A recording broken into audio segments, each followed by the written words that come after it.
Hello friends, ഇന്നത്തെ എപ്പിസോഡിൽ ഓഫീസിലേക്ക് എത്തിയ ആദിത്യൻ ഐശ്വര്യയോട് അധികം നിൽക്കുന്ന അശ്വതിയെ കുറിച്ച് ചോദിക്കുന്നു. ഇതേതാണ് ഇയാള് എന്ന് ചോദിച്ചതും ഇത് പുതിയ സ്റ്റാഫാണെന്ന് അശ്വതിയെ ചൂണ്ടി ഐശ്വര്യ മറുപടി നൽകി. അത് കേട്ടതും ഉടനെ ഈ സ്റ്റാഫിന് ഇവിടെ പിയൂണിന്റെയും സ്വീപ്പറിന്റെയും ഒക്കെ പോസ്റ്റർ കൊടുത്തിരിക്കുന്നതെന്ന് ഐശ്വര്യ അറിയിച്ചു. മാത്രമല്ല, പ്രത്യേകിച്ച് ഈ സ്റ്റാഫിന് ഇവിടെ ഒരു സ്ഥാനമൊന്നും നൽകിയിട്ടില്ല. ടെമ്പററി ആയിട്ടാണ് ജോലി കൊടുത്തിരിക്കുന്നത്. വർക്ക് പോലെ നോക്കാമെന്ന് കരുതി. അത് മാത്രമല്ല, അരുണിന്റെ റെക്കമെൻഡേഷനും ഉണ്ട്. അരുണിന്റെ ഒരു പഴയകാല സുഹൃത്തിന്റെ സഹോദരിയാണ് ഈ പെൺകുട്ടി എന്നും അറിയിച്ചു. എല്ലാം കേട്ടതിനു ശേഷം സംശയത്തോടെ ഉടനെ തന്നെ അരുണിന്റെ കൂട്ടുകാരിയാണെന്ന് കൂടി, അരുണിന്റെ സുഹൃത്തിന്റെ സഹോദരിയാണെന്ന് കൂടി കേട്ടതോടെ വീണ്ടും ആദിത്യന് സംശയമായി. ഉടനെ ഇത് ഈ പുതിയ സ്റ്റാഫിന്റെ പേരെന്താണ് എന്ന് വേഗം ആദിത്യൻ അന്വേഷിച്ചു. അപ്പോഴേക്കും അതിനും മറുപടി ഐശ്വര്യ പറഞ്ഞു. ജാസ്മിൻ എന്നാണ് പേരെന്ന് കൂടി പറഞ്ഞത് കേട്ട് ആദിത്യൻ ചോദിച്ചു, അതെന്താ ഈ സ്റ്റാഫിന് നാവില്ലേ, ഇയാൾ പറയില്ലേ എന്ന് ചോദിച്ചപ്പോ ഉടനെ ഐശ്വര്യ പറഞ്ഞു, അല്ല വേറൊന്നുമല്ല, ഞാൻ അത് പറഞ്ഞതേ ഉള്ളൂ ആദ്യേട്ടാ എന്ന് മറുപടി നൽകി. സ്റ്റാഫ് എവിടെയാ താമസിക്കുന്നത്, ഇയാളുടെ വീട് എവിടെയാ എന്ന് ചോദിച്ചതും ഐശ്വര്യ പറഞ്ഞു, അക്കാര്യങ്ങളൊന്നും ഞാൻ ചോദിച്ചിട്ടില്ല ആദ്യേട്ടാ. ഇയാൾ എവിടെ താമസിച്ചിരുന്നെന്നും ഇയാളെ വീട് എവിടെയാണെന്നുള്ള കാര്യങ്ങളൊന്നും ഞാൻ നേരത്തെ അന്വേഷിച്ചിട്ടില്ല. അത് അന്വേഷിച്ചിരിക്കേണ്ട കാര്യമല്ലേ എന്ന് ആദിത്യൻ വീണ്ടും ഐശ്വര്യയോട് ചോദിച്ചു. ഐശ്വര്യ അത് കേട്ടതും അത് ശരി തന്നെയാണ് എന്ന് സമ്മതിച്ചതും ആദിത്യൻ പറഞ്ഞു, എന്തായാലും ഏത് സ്റ്റാഫാണെങ്കിലും അയാളുടെ ഡീറ്റെയിൽസ് തീർച്ചയായിട്ടും അറിഞ്ഞിരിക്കണം എന്ന് പറയുമ്പോൾ പെട്ടെന്ന് അവിടേക്ക് അരുൺ എത്തിച്ചേരുന്നു. അരുണിനെ കണ്ടത് ആദിത്യൻ പറഞ്ഞു, എന്തായാലും ഈ സ്റ്റാഫിന്റെ 3 ഫോട്ടോസും തിരിച്ചറിയ കാർഡും ഉടനെ തന്നെ വാങ്ങിച്ചു വെച്ചിരിക്കണം. അത് കിട്ടിയില്ലെങ്കിൽ ആ നിമിഷം ഇവിടുന്ന് പറഞ്ഞയക്കുകയും ചെയ്യണം എന്ന് പറഞ്ഞു. അപ്പോഴേക്കും ഐശ്വര്യ പറഞ്ഞു, ആദ്യേട്ടാ അക്കാര്യം ഞാൻ ശ്രദ്ധിച്ചിരുന്നില്ല. പിന്നെ ആദ്യേട്ടൻ കുറെ നാളായില്ലേ ഓഫീസിലേക്ക് വന്നിട്ട് എന്ന് ഐശ്വര്യ മറുപടി നൽകി. ഉടനെ തന്നെ ആദിത്യൻ പറഞ്ഞു, എന്തായാലും വേഗം തന്നെ ഈ സ്റ്റാഫിന്റെ ഡീറ്റെയിൽസ് ഒക്കെ വാങ്ങിച്ചു വെച്ചോണം. ഉടനെ തന്നെ ഈ സ്റ്റാഫിന്റെ പേരെന്തെന്നും ഒക്കെ അറിഞ്ഞ സ്ഥിതിക്ക് ഇനി ആ പെൺകുട്ടിയുടെ തിരിച്ചറിയ രേഖകൾ ആണ് ഇനി നമുക്ക് പ്രധാനമായിട്ടുള്ളത് എന്ന് ആദിത്യൻ ഓർമ്മിപ്പിച്ചു. അതെല്ലാം കേട്ടതിന് ശേഷം ഐശ്വര്യ പറഞ്ഞു, ശരി ആദിയേട്ടാ, ഇന്ന് തന്നെ ഞാൻ അത് ചെയ്യിച്ചോളാം. കേട്ടില്ലേ പറഞ്ഞത്, വേഗം തന്നെ നിന്റെ തിരിച്ചറിയ കാർഡും ഫോട്ടോസും കൊണ്ടുവരണം എന്ന് പറഞ്ഞപ്പോ വേഗം ഐശ്വര്യ ചോദിച്ചു, അയ്യോ എന്റെ ഫോട്ടോസ് വേണോ എന്ന് ചോദിച്ചപ്പോ ഉടനെ തന്നെ ആദിത്യൻ പറഞ്ഞു, അതെ, ഞങ്ങൾ പറഞ്ഞത് നിന്റെ ഫോട്ടോസ് കൊണ്ടുവരാനാണ്. അതിന് ഇപ്പൊ തന്നെ വേഗം പോയി ഫോട്ടോയും എടുത്തിട്ട് വരുക, അതാ നല്ലത്. വേഗം നീ പോയി നിന്റെ ബാഗിൽ നിന്ന് തിരിച്ചറിയ കാർഡും ഫോട്ടോയും കൊണ്ടുപോവാ, അത് കൊണ്ടുവന്ന് തീരൂ എന്ന് പറഞ്ഞു. അല്ലെങ്കിൽ ഒരു കാര്യം ചെയ്യാം, തിരിച്ചറിയ കാർഡ് നീ എടുത്തിട്ട് വന്നാൽ മതി, ഫോട്ടോ നമുക്ക് ഇവിടുന്ന് തന്നെ എടുക്കാം, ഇവിടെ അതിനുള്ള സൗകര്യമൊക്കെ ഉണ്ട് എന്ന് പറഞ്ഞപ്പോ വേഗം ആദിത്യൻ പോകാൻ തുടങ്ങുന്ന സമയത്ത് ഉടനെ തന്നെ ഈ പെൺകുട്ടിയുടെ തിരിച്ചറിയ കാർഡും ഒപ്പം ഫോട്ടോസും വാങ്ങിച്ചു വെച്ചിരിക്കണം ഐശ്വര്യ. ഇല്ലാത്ത പക്ഷം ഈ നിമിഷം ഇവിടുന്ന് പുറത്താക്കണം. അത് കണ്ട ഉടനെ ഐശ്വര്യ പറഞ്ഞു, അതെ, ഇവിടുന്ന് വെറുതെ പുറത്താക്കുവല്ല, പിടിച്ച് പോലീസിൽ കൊടുക്കുക വേണ്ടത്, അതല്ലേ ചെയ്യേണ്ടത്. ഇതുപോലെ തിരിമറികളൊക്കെ കാണിക്കുന്നതിന് തിരിച്ചറിയ കാർഡും മറ്റും കൊണ്ടുവന്നതിന് ശേഷം ബാക്കി കാര്യങ്ങൾ. എന്താ നീ നിന്റെ തിരിച്ചറിയ കാർഡ് കൊണ്ടുവരില്ലേ എന്ന് ചോദിച്ചതും ഐശ്വര്യയോട് ഐശ്വര്യ പറഞ്ഞു, കൊണ്ടുവരാം മേഡം, ഇപ്പൊ തന്നെ കൊണ്ടുവരാം, എന്റെ കയ്യിലുണ്ട്, ഞാനിപ്പോ കൊണ്ടുവരാം എന്ന് അശ്വതി സമ്മതിച്ചു. അങ്ങനെ തിരിച്ചറിയ രേഖകളും ഫോട്ടോസുമായിട്ട് ഉടനെ വരാമെന്ന് പറഞ്ഞ് അവിടെ നിന്ന് അശ്വതി പുറത്തേക്ക് ഇറങ്ങി. ഞാൻ പുറത്തു പോയി ഫോട്ടോ എടുത്തോളാമെന്ന് പറഞ്ഞുകൊണ്ട് അശ്വതി പോകാൻ തുടങ്ങുമ്പോഴേക്കും വേഗം അരുൺ ആകെ ടെൻഷനിലായി. അരുണും ഐശ്വര്യയും കൂടി മനഃപൂർവ്വം ഇവിടെ ഇങ്ങനെ ഒരു നാടകം കളിക്കുന്നതാണെന്ന് മനസ്സിലാക്കിയ ആദിത്യൻ എന്താണ് ഇനി ചെയ്യുക എന്നറിയണമെന്നുള്ള ആശ്ചര്യത്തിൽ അങ്ങനെ ആദിത്യൻ നിന്നു. ഈ സമയത്ത് ഫോട്ടോ എടുക്കാനായി പുറത്തേക്ക് പോകുന്ന അശ്വതിയെ കണ്ട ഉടനെ അരുണും പിന്നാലെ പോകാൻ തുടങ്ങി. അപ്പോഴേക്കും ആദ്യം പിടിച്ചു നിർത്തി. അല്ല, നീ എങ്ങോട്ടേ പോകുന്നത് എന്ന് ചോദിച്ചതും എനിക്ക് അത്യാവശ്യമായിട്ട് ഒരു ഫോൺ കോൾ ചെയ്യണം, അതിനാണ് എന്ന് പറഞ്ഞത്. ഉടനെ അരുണിനോട് ആദിത്യം ചോദിച്ചു, അതെന്താ ഇവിടെ നിന്ന് വിളിച്ചൂടെ എന്ന് ചോദിച്ചതും ഉടനെ ആദിത്യം പറഞ്ഞു, ഞാൻ പുറത്തിറങ്ങി വിളിച്ചോളാം, ഇവിടെ ആരും ഡിസ്റ്റർബ് ആവണ്ടല്ലോ എന്ന് പറഞ്ഞത്. ഉടനെ ഐശ്വര്യ പറഞ്ഞു, അതെ, അങ്ങനെ രഹസ്യ കോള് ഇവിടെ നിന്ന് വിളിച്ചാൽ മതി, അല്ലാതെ പുറത്തു പോയി വിളിക്കണ്ട എന്ന് പറഞ്ഞത്. ഉടനെ അരുൺ ദേഷ്യപ്പെട്ടു. ഐശ്വര്യ, നീ മര്യാദക്ക് നാവടക്കി നിന്നോ, അതാ നല്ലത് എന്ന് പറഞ്ഞു അരുൺ ആ ഫയൽ തന്റെ മൊബൈൽ ഫോൺ കൊണ്ട് വേഗം പുറത്തേക്ക് പോകുന്നത് കണ്ട് ഐശ്വര്യ ദേഷ്യത്തോടെ നിൽക്കുന്നു. ഉടനെ തന്നെ ആദിത്യനും ഇനി ഇതിന്റെ പേര് നിങ്ങൾ വഴക്കുണ്ടാക്കണ്ട എന്ന് പറഞ്ഞ് ആദിത്യൻ അവിടെ നിന്ന് ഇറങ്ങി.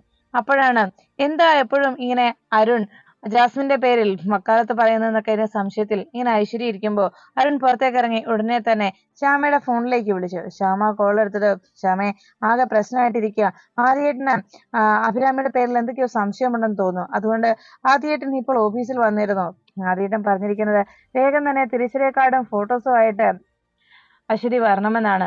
അതുകൊണ്ട് ജാസ്മിൻ എന്നുള്ള രീതിയിൽ ഫോട്ടോയും തിരിച്ചറിയൽ കാർഡും എങ്ങനെ ഒപ്പിക്കും എന്നോർത്ത് ഞാൻ ആകെ ടെൻഷനിലാണെന്ന് അരുൺ പറഞ്ഞത്.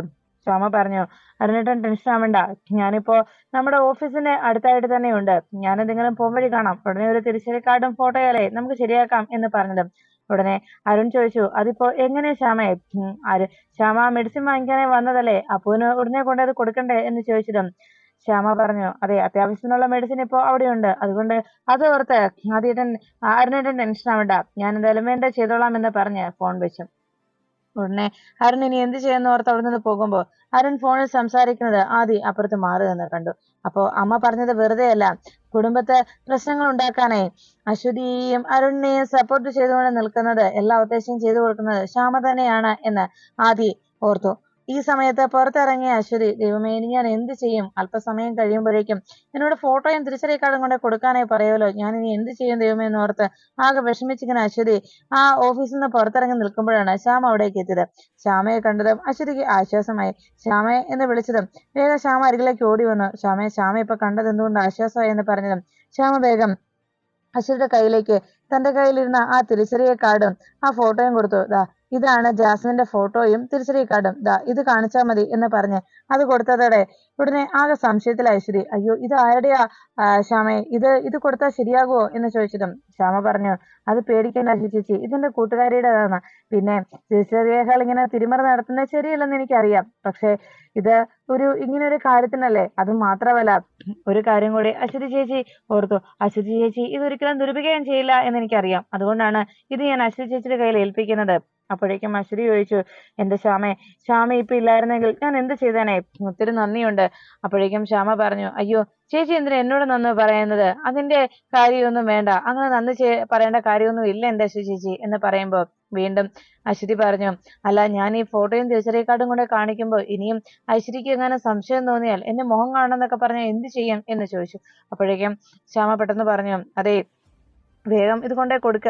പിന്നെ ചേച്ചിയെ കാണുന്ന പറഞ്ഞാൽ അതിന് ഇത്രയൊക്കെ ചെയ്യാമെങ്കിൽ അതിനാണ് പോംവഴി ഇല്ലാത്തത് എന്ന് പറഞ്ഞ് ശ്യാമ അതിനെന്താണ് പറയേണ്ടത് എന്ന് ശ്യാമയ്ക്ക് കൃത്യമായി അശ്വതിക്ക് പറഞ്ഞു കൊടുത്തു.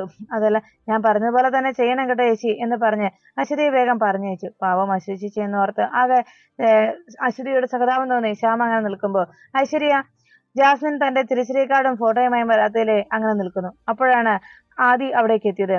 എന്തിയ ആ കുട്ടി വന്നില്ലേ എന്ന് ചോദിച്ചതും വരുന്നുണ്ടല്ലോ എന്ന് ഉടനെ തന്നെ ആ വാതുക്കലേക്ക് തന്റെ തിരിച്ചറിയൽ കാർഡും ഫോട്ടോയുമായി വരുന്ന ജാസ്മിനെ ആദി കണ്ടു.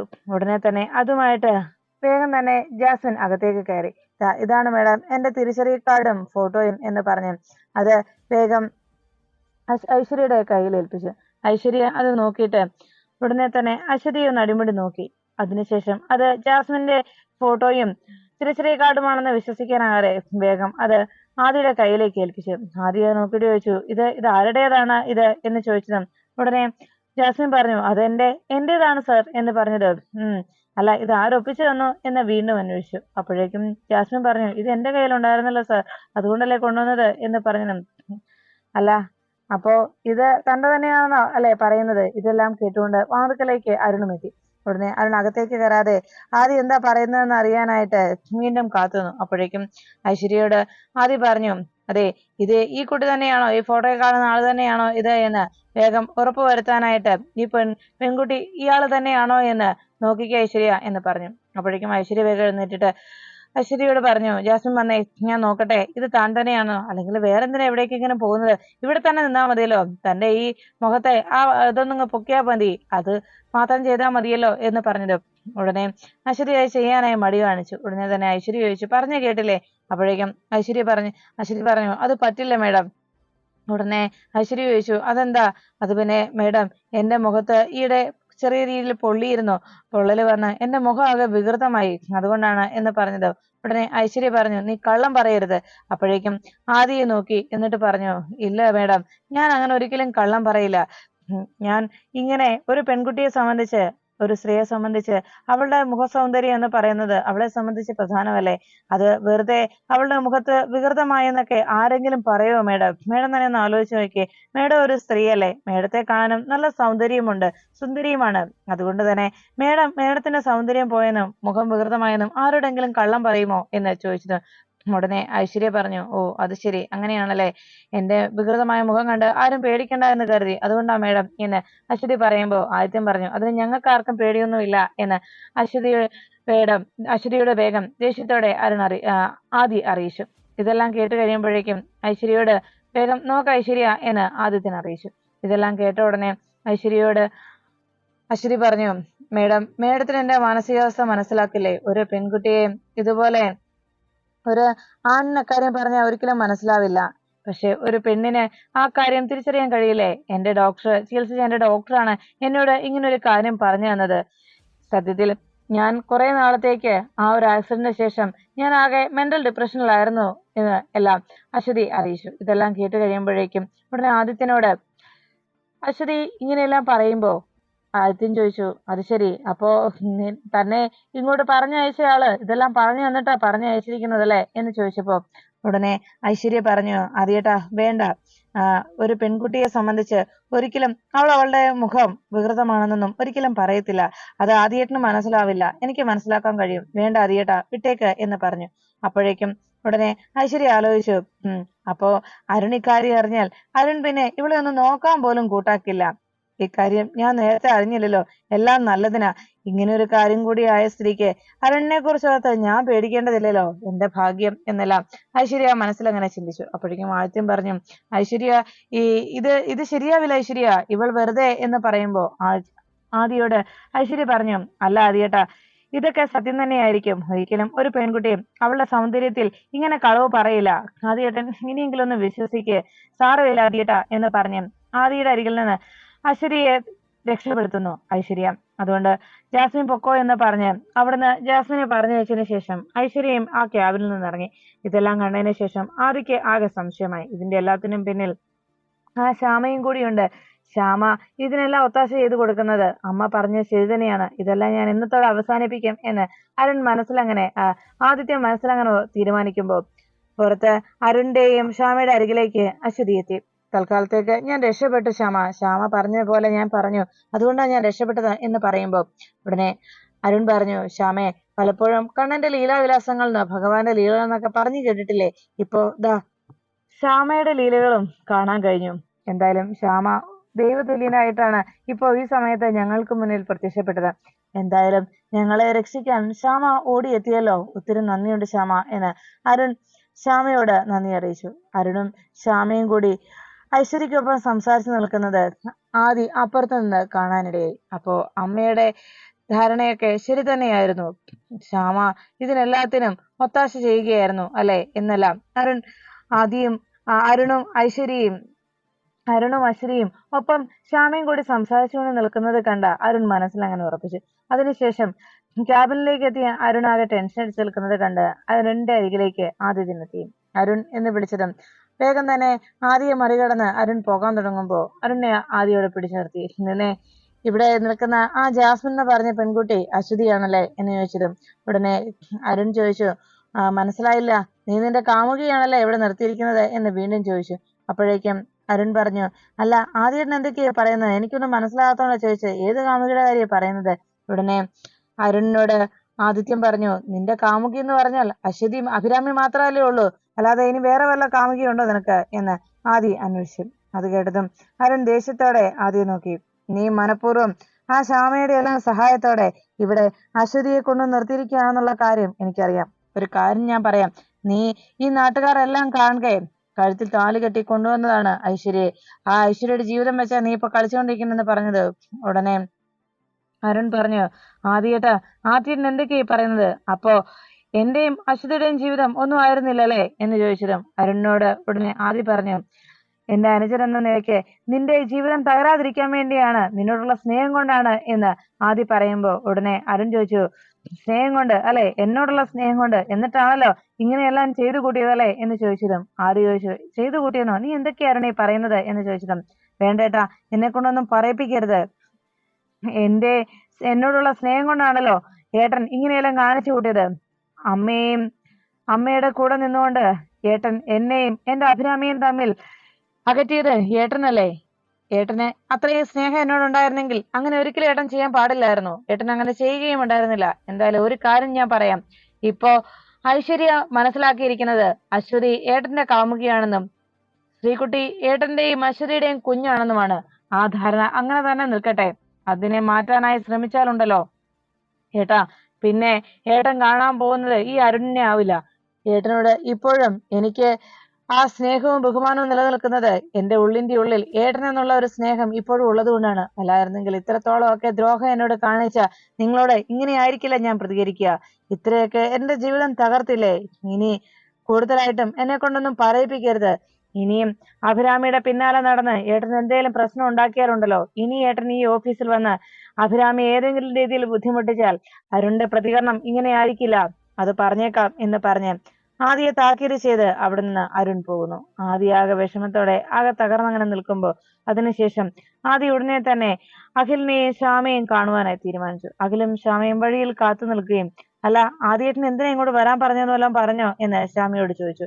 ഒന്നും പറഞ്ഞില്ല സർ എന്ന് പറഞ്ഞ് അവരങ്ങനെ നിൽക്കുമ്പോഴേക്കും ആദി അവിടേക്ക് വന്നെത്തി. ആദി കാറിൽ നിന്ന് ഇറങ്ങിയത് ഉടനെ, എന്താണ് ആദിയേട്ടൻ ഞങ്ങളെ കാണാനായി ആവശ്യപ്പെട്ടത്? എന്ത് കാരണത്താലാണ് ഞങ്ങളെ കാണണമെന്ന് പറഞ്ഞത് എന്ന് അഖിൽ ആദിയോട് ചോദിച്ചു. ഉടനെ തന്നെ ആദി അഖിലിനോട് ചോദിച്ചു, അല്ല ഓഫീസിൽ നിങ്ങൾ അഭിരാമിയെ കൂടി ഇപ്പോ നമ്മുടെ ഓഫീസിലേക്ക് കയറ്റിയിട്ടുണ്ടല്ലേ? ജാസ്മിൻ എന്ന കള്ളപ്പേരിൽ ഓഫീസിൽ ഇപ്പോൾ കയറ്റിയിരിക്കുന്നത് ആ അശ്വതിയല്ലേ എന്ന് ചോദിച്ചത് കേട്ട് ആകെ ഞെട്ടിത്തേരിച്ച് അഖിൽ നിന്നു. അത് പിന്നെ ഏട്ടാ എന്ന് പറഞ്ഞത് ഉടനെ അഖിലിനോട് ആദി പറഞ്ഞു, വേണ്ട, നീ കൂടുതൽ ന്യായീകരണങ്ങളൊന്നും നടത്തേണ്ടതില്ല. അമ്മ ശ്യാമയെ കുറ്റപ്പെടുത്തിയപ്പോ അന്ന് ഞാനായിരുന്നു എല്ലാത്തിനും അമ്മയെ സമാധാനിപ്പിച്ചിരുന്നത്. പക്ഷേ അമ്മയുടെ ന്യായവാദങ്ങൾ ശരിയായിരുന്നെന്ന് ഇപ്പൊ എനിക്ക് മനസ്സിലായി. അരുണിനെയും അശ്വതിയെയും വേണ്ട എല്ലാ ഒത്താശയും ചെയ്തു കൊടുക്കുന്നത് ശ്യാമ കൂടിയായിരുന്നു അല്ലെ? ശ്യാമ ഇതിനെല്ലാത്തിനും പിന്നിൽ അവർക്കൊപ്പം സഹായിയായിട്ടുണ്ടായിരുന്നല്ലേ എന്ന് ചോദിച്ചതും ഉടനെ ശ്യാമ പറഞ്ഞു, ഏട്ടാ ഞാൻ എന്ന് പറഞ്ഞതും അഖിൽ ഉടനെ ആദിയോട് പറഞ്ഞു, ഏട്ടാ വെറുതെ ശ്യാമയെ കുറ്റപ്പെടുത്തണ്ട. ഞാനൊരു കാര്യം ചോദിച്ചോട്ടെ ഏട്ടാ, ഈ അശ്വതി എന്ന് പറയുന്നത് അവരും ഒരു സ്ത്രീയല്ലേ? അവർക്കും ആഗ്രഹങ്ങളും ഇഷ്ടങ്ങളും സ്വപ്നങ്ങളും ഒന്നും ഉണ്ടാവില്ലേ ഏട്ടാ? ഐശ്വര്യ ചേച്ചിയുടെ ഐശ്വര്യയുടെ കാര്യം സമ്മതിച്ചു. പക്ഷെ ഐശ്വര്യ ചേച്ചിയുടെ ജീവിതത്തിൽ ഇങ്ങനെയുള്ള പ്രശ്നങ്ങളൊന്നും ഉണ്ടാകാതിരുന്നെങ്കിൽ എന്താകുമായിരുന്നു? പാവം ശ്രീകുട്ടി, ആ കുട്ടി എന്ത് പിഴച്ചു ഏട്ടാ? ആ കുട്ടിയുടെ ജീവിതം എന്തായി? ഇതിനെല്ലാത്തിനും കാരണക്കാർ ആരാണ്? സന്തോഷകരമായി ജീവിക്കേണ്ടിയിരുന്ന അവരെ ഈ അവസ്ഥയിലാക്കിയതാരാണ്? സത്യത്തിൽ അരുണേട്ടന്റെ അവസ്ഥ എന്താന്ന് ഏട്ടനൊന്ന് മനസ്സിലാക്കി നോക്ക്. ഇത്രയും നാളായിട്ടും അരുണേട്ടനൊന്ന് സമാധാനത്തോടെ ഉറങ്ങിയിട്ടില്ല. കാമുകിയായിരുന്ന അശ്വതി ചേച്ചിയുടെ ജീവിതം ഈ രീതിയിൽ തകർന്നു. മറുവശത്ത് ഐശ്വര്യയെടുത്തി ഇവരെ രണ്ടുപേരുടെയും ജീവിതം ഏത് രീതിയിൽ കൊണ്ടുപോകണമെന്നറിയാതെ, ഇതിൽ ആരെ കൈക്കൊള്ളും ആരെ തള്ളിക്കളയുമെന്നറിയാതെ, ഇവർക്ക് വേണ്ടി എന്ത് ചെയ്യുമെന്നറിയാതെ ആദിയെ അരുണേട്ടന്റെ ജീവിതം ആകെ തകർന്ന അവസ്ഥയിൽ നിൽക്കുകയാണ്. അരുണേട്ടൻ അനുഭവിക്കുന്ന വേദന എന്താണെന്ന് ആദിയേട്ടന് പറഞ്ഞാൽ മനസ്സിലാക്കാൻ കഴിയുമോ ആദിയേട്ടാ എന്ന് ചോദിച്ചുകൊണ്ട് അഖിൽ ശ്യാമയെ ന്യായീകരിച്ച് അരുണിനെയും അശ്വതിയെയും അനുകൂലിച്ചും സംസാരിക്കുന്നത് കേട്ട് പുഞ്ചിരിച്ചുകൊണ്ട് ആദിത്യൻ അഖിലിനെ നോക്കുന്നു.